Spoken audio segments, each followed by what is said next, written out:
বন্ধুরা, আমি 16 নম্বরের ব্রতটি তোমাদের সাথে শেয়ার করছি। প্রথমে আচমান করে বিষ্ণু প্রণাম করে আমি মহাদেবকে ওম লিখার পর নামিয়ে নিচ্ছি বা থালাটায়, তারপরে পঞ্চমৃত্য করে নিলাম।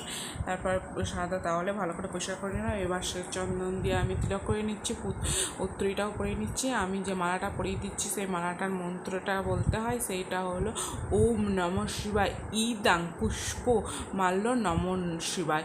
আবার পুষ্প যে ফুল বেলপত্রগুলো দেবে সেগুলো ওম নমঃ শিবায় ফুল বেলপাতা নমঃ শিবায় নমঃ, এইভাবে বাবাকে দিয়ে দিতে হয়। এবার আমি সেদিনকে 5 রকম ফুল বেলপাতা সবই পেয়েছিলাম, বাবাকে সেগুলো অর্পণ করে দিলাম।